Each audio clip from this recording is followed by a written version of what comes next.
大家收睇大明大放。第三所醫學院花落誰家？星期二政府公布咗就由香港科技大學嚟辦呢個醫學院嘅。今日我嘅嘉賓就係大家都非常熟悉嘅有名嘅科學家、教授等等啦。科大校長葉玉如教授 Nancy， 首先恭喜你先。唉，呢個任務好重大。嗱，我聽講辦醫學院咧係幾代科大人嘅夢。咁點解前幾任校長唔做，到你而家先做咧？其實創校校長吳家偉咧，佢嗰陣時都諗住即係考慮辦醫學院。我仲記得2000年嗰陣時咧，我同吳校長我哋一齊去美國嗰度咧去交流學習，就去咗幾間即係頂尖嘅醫學院啦，包括WashU St. Louis 啊，同埋喺三藩市嘅 UCSF， 其實就係去學習去交流。辦一個醫學院其實係需要啲咩條件，同埋我哋亦都去咗深圳咧，同北京大學一齊辦咗一個醫學中心。之後其實一直都冇辦，我諗係因為辦醫學院絕對唔簡單，係一個非常複雜嘅工作嚟嘅，同埋咧亦都要好多錢啦，同埋亦都要政府即係批准，所以一直以嚟都冇做，呢個都係仲係喺一個理想嘅階段咯嚇。咁嗱，你大概2-3年前啊，向政府好大膽咁向政府提出呢個建議，係點解咧？你覺得時機成熟啊，定係覺得哇，我一定要做呢件事啦？其實辦醫學院，我一直覺得咧，科大係有咁嘅能力去做。但係即係初時嗰陣時咧，確實學校仲係好新啦。但係經過咗30幾年咧，即係大家嘅努力，而家科大係世界上頂尖嘅大學之一啦。同埋我哋財務方面都比較穩固啲啦，即係可以即係有能力做呢樣嘢咯。同埋我哋亦都睇得到咧，而家人口老化越嚟越嚴重。即係香港嚟講咧，我哋而家有24%嘅人口咧都係超過咗65歲，咁同埋香港嘅醫生亦都唔足夠。而另外一方面嘅考慮咧，就係科技係快速咁發展，係咪？特別係人工智能，大家都知佢已經改變咗各行各業佢哋嘅方方面面。咁所以其實人工智能咧對醫療嗰方面咧，亦都有非常之重要嘅影響。呢個可以係一個新嘅工業革命。咁我哋作為香港第一間研究型嘅大學，科大係絕對有咁嘅諗法咧，希望可以為香港辦第3間醫學院。而依間醫學院咧，就正正咧就係會用到科大嘅幾方面嘅優勢。第一咧就係我哋係研究型啦。第二咧，我哋係喺唔同嘅科技嗰方面，特別係人工智能，我哋連續2年咧係全球前20名，係全中國第一添。全中國第一，冇錯啦，係啦。咁所以其實我哋嘅希望咧，就係將科技、人工智能同醫學咧可以結合埋一齊，因為呢個係其實係大趨勢嚟嘅，即係人工智能其實係可以對醫療嗰方面咧起咗好重要嘅作用。咁我哋係需要培育面向未來嘅醫生，而呢啲醫生咧，佢唔單止有佢臨床嘅實力，佢仲會擁抱科技，佢會認識科技，而咧係用最先最創新嘅技術咧嚟到治療病人。咁我哋培育呢啲醫生咧，而家就要做，即係一啲明白科技嘅重要性，亦都有科技嘅呢個知識，同埋咧當然即係醫學嗰方面咧，佢哋係要有呢個臨床嘅實力。咁呢啲面向未來嘅醫生咧，我哋培育咗之後，佢哋就可以解決未來即係醫療嘅各種難題咯。我記得舊年英偉達嘅黃仁勳嚟你哋嗰個 talk 就講到話科大喺一個最 unique 嘅地位去辦呢所醫學院，因為係用科技去擁抱醫療。咁你對呢個睇法點睇法咧？其實舊年11月黃仁勳博士佢嚟我哋科大，我哋頒發咗呢個博士榮譽博士學位俾佢。係其實佢有個爐邊談，或者同我嘅校董會主席佢哋傾啦。呢個大 AI 專家啦，係啊係啊。咁佢哋其實阿黃仁勳佢講嗰句説話，我係非常認同。佢就話即係科技大學係一所研究型嘅大學，我哋咁多年咧已經建立咗好即係堅強嘅呢個基礎，即係科技嘅基礎，而我哋可以將醫學咧係融合喺入邊。即係由科技作為基礎，然後將醫學融合，呢個咧同其他嘅醫學院咧係好唔同。其他嘅醫學院佢有現時嘅即係醫學嘅基礎，但係佢將科技融入去入邊咧就比較難啲嘅。所以黃仁勳博士佢呢句説話咧，我聽到之後，我係覺得對我嚟講係即係強心針。係啊，強心針，同埋係亦都係科大點解提出辦呢個醫學院嘅原先嘅諗法，就係我哋科大有呢個科技嘅基礎，我哋點樣將科技同醫學融合埋一齊，嚟到建立一間面向未來嘅醫學院，培育未來嘅醫生，新一代嘅醫生。咁我睇你哋嘅計劃裏邊咧，就除咗培育醫生，希望一部分呢啲醫學生咧係會變成即係叫 physician scientist 醫生科學家。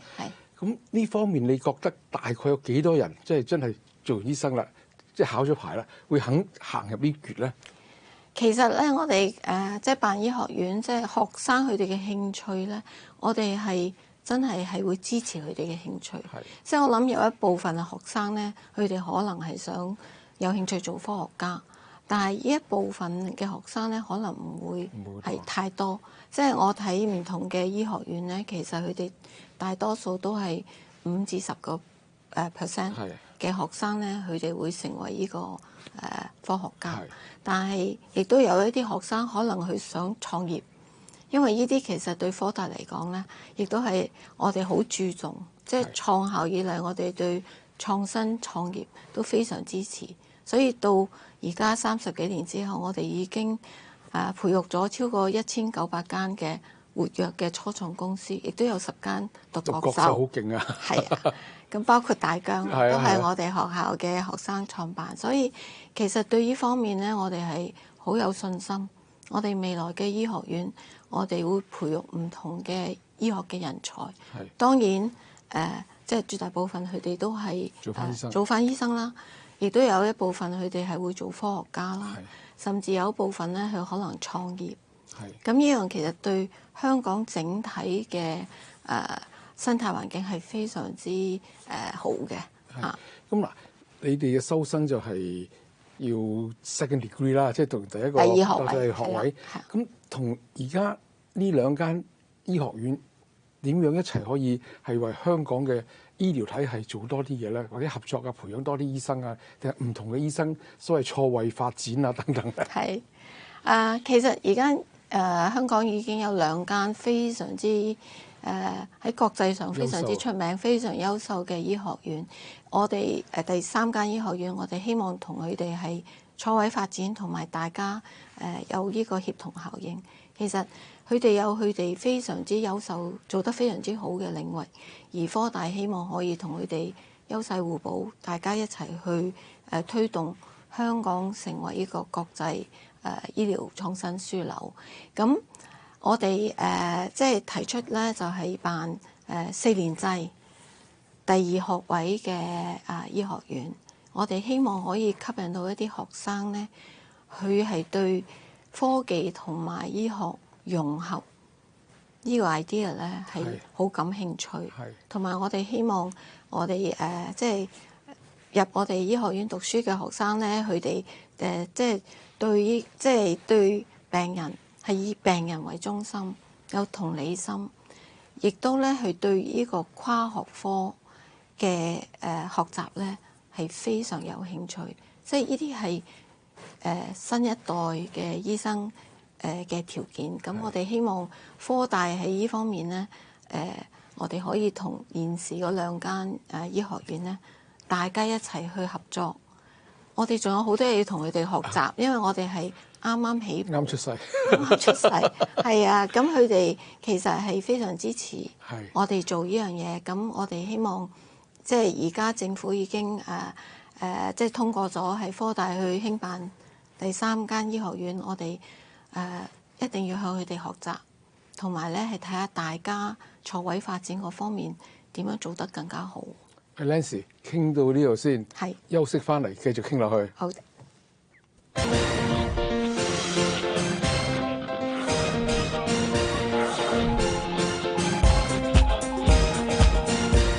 歡迎大家翻嚟第二節嘅大明大放。今日我嘅嘉賓咧就係香港科技大學校長葉玉如教授。Nancy 啊，頭先講到收生，咁對收生有咩標準咧？嗱，呢個 second degree 嚟嘅喎。係啊，其實我哋呢個課程係4年制第2學位。係。咁我哋收嘅學生咧，當然好重要嘅就係佢要有同理心啦。佢亦都要即係對呢個跨學科領域嘅學習咧，佢係必須有興趣，因為我哋係要將科技同埋醫學融合一齊。咁當然其他嘅要求，譬如係佢嘅背景係咪生物科學各方面啊？但係其實呢啲要求咧，我哋相信咧，隨住醫學院嘅發展咧，我哋係希望收一啲咧係唔同背景嘅學生，即係譬如佢係人文科學啊，譬如佢係呢個人工智能嗰方面嘅第1學位嘅學士啊，我哋都有興趣收佢哋。咁甚至乎佢係讀音樂嘅，第1學位係讀音樂嘅，即係等於咩讀 liberal arts 都得㗎啦。係啊係啊，乜都得嘅。我哋都好有興趣收呢啲學生，因為我哋係覺得咧有即係第2學位嘅呢個課程咧，其實我哋可以收即係多元化、唔同背景嘅學生嚟到讀書。咁呢個學生即係嚟自唔同背景嘅學生咧，佢哋可以大家有所衝擊，係即係其實呢個就係我哋講嘅 diversity， 其實係非常之緊要。咁所以我哋會收優秀嘅學生，而唔同背景嘅學生嚟我哋醫學院。喂，校長啊，嗱，有人批評咧科大冇辦呢啲醫學有關嘅經驗，而家俾你辦第3所醫學院喎，你點回應呢個問題咧？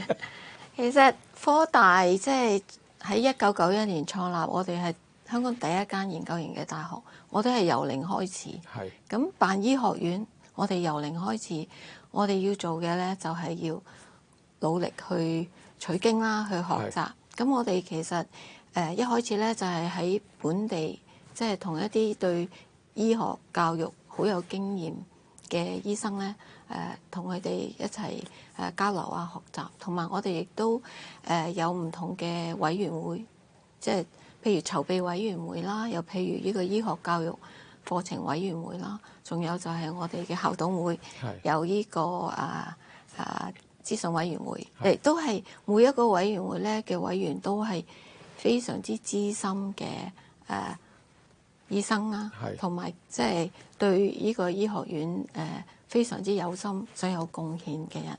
之後咧，我就同我嘅團隊咧，其實都係譬如喺唔同嘅國家，我哋去咗美國UC San Diego 啦，我哋又去咗英國去訪問咗即係頂尖嘅醫學院啦，我又去咗瑞典，係啦，我又去咗 Scotland， 即係所以其實我哋係去唔同嘅醫學院嗰度，頂尖嘅醫學院咧，去向佢哋學習，而佢哋咧亦都非常願意咧分享佢哋喺醫學院教育同埋科研嗰方面嘅經驗，所以呢啲學習對我哋嚟講係非常之寶貴。聽講你農曆年初一都唔知係緊邊個？你去緊訪問邊間醫學院咧？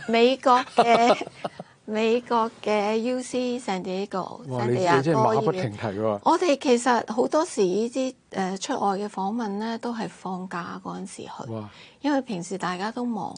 咁去 UC San Diego嗰次就係因為我哋嗰啲時間咧夾到咧係其實係農曆年初一咧喺嗰度度過，咁就即係其實大家都非常願意去付出，因為呢啲係大家嘅有共同嘅目標。咁其實去呢啲唔同嘅醫學院去訪問，對我哋嚟講有好多啟發咯。係啊，我哋學咗好多，其實我哋未來醫學院應該做嘅嘢咯。係嗱，你有幾個委員會啊？咁你揾到啲好勁嘅人啦，嗱，啲香港醫學界大哥大梁智鴻啊、盧思恩啊等等，有個梁憲孫啊，跟住又國外何定一，哇！你點揾呢啲人嘅咧？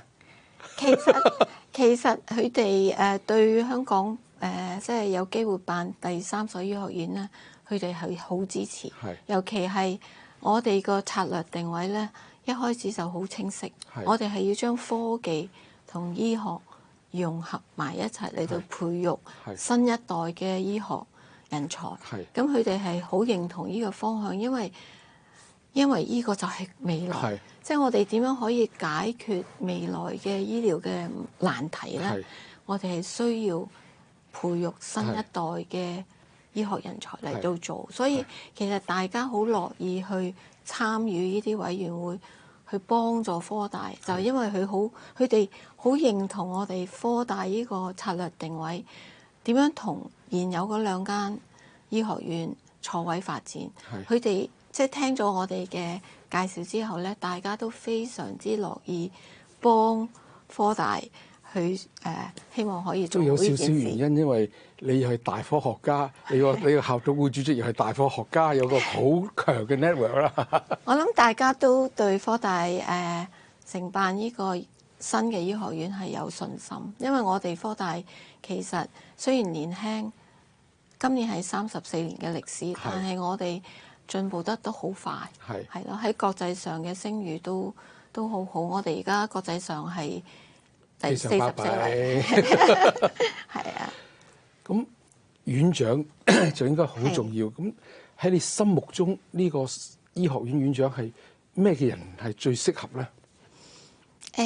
我哋會一定係喺國際上公開招聘。係啊。咁我哋覺得院長其實佢最好係有呢個醫學即係管理醫學院嘅經驗啦，同埋對醫學嘅教育係亦都要有相當嘅經驗。亦都要對香港嘅醫療體系有認識，對中國亦都要有認識。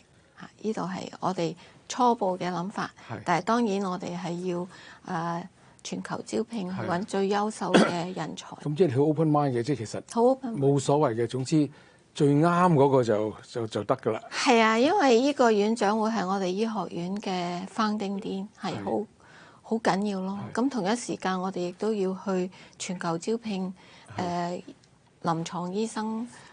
即係教授啊，咁嚟到參與我哋嘅團隊，仲有好多嘢要做。係啊，仲有一個問題啦。嗱，政府就啱講財赤，咁你喺呢個時候提出呢樣嘢，係咪比較困難？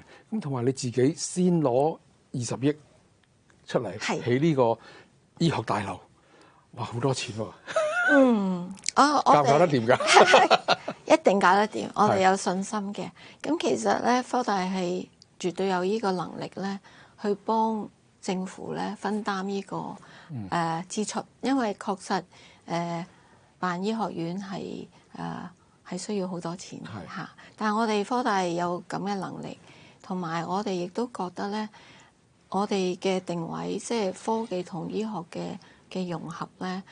我哋科大喺呢方面未有醫學院之前，我哋已經有好多研發咧，係對呢個即係幫助醫療嘅發展咧已經有作用。即係舉一個好簡單嘅例子，我哋工學院嘅教授咧，佢係研發咗一種非接觸遠程嘅健康檢測系統。非接觸即係遠程健康檢測系統。咁其實咧已經慢慢咧係可以喺即係落地使用。咁其實呢個係只係一個例子，但係非常之緊要，因為咁呢個有呢個檢測嘅系統之後咧，嗰啲病人即係譬如做咗手術咧，佢係唔需要留喺醫院嗰度，佢可以返屋企，而通過呢個遠程嘅檢測系統咧，係可以知道其實佢嘅復原情係啦況啊，生活即係嗰個活力嘅系統，佢嘅狀況係點啊？咁其實呢啲未來就係科技點樣可以貢獻呢個醫療嘅方向咯嚇。咁嗱，醫學院最重要就係教學醫院啦。係咁牛潭尾就冇咁快啦。咁中間你要諗緊邊間係最適合你哋咧？定係要等政府話事咧？其實我哋一定係要喺呢個醫管局嘅領導之下，要同醫管局去即係探討邊一間教學醫院咧係適合嘅。咁其實初期嗰陣時咧，我哋自己就會喺我哋嘅校園嗰度咧，就起呢個 medical complex，即係起呢個教學同埋科研嘅大樓，就係醫學院嘅。咁我哋科大自己會出錢做呢樣嘢啦，亦都包括儀器啊各方面都係初期嗰陣時，我哋一定係會願意去付出去做。咁其實隨住頭先我講嘅呢個即係創新技術嘅發展咧。我哋可以即係期望啦，對推動呢個生物醫療嘅產業咧，一定會有幫助。因為香港要成為呢個國際嘅健康醫療創新樞紐咧，呢方面嘅產業由醫學院嘅推動咧，一定會好蓬勃咯。即係我對呢方面係非常有信心，因為國際上好多呢啲例子，係啊。咁而家你同中大、港大醫學院，你有冇諗到點可大家合作多啲咧？其實我哋不嬲都同兩間醫學院都有合作，不過就係限於科研嗰方面咯。但係我即係覺得咧，我哋係以呢個科技同埋醫學嘅融合呢個角度去推進咧，其實大家都會有互相合作嘅空間，即係去三贏。係啊，一定呢樣我係真係好有信心，因為譬如我哋有啲課程，佢哋嘅學生係有興趣，可以嚟我哋嗰度，而我哋嘅學生對佢哋嘅課程亦都一定會有興趣。咁即係大家睇下喺呢個課程上嘅安排係點樣去合作。多謝 Nancy， 我絕對有信心你能夠將香港啲第三所醫學院成為世界頂尖嘅醫學院之一。多謝。多謝。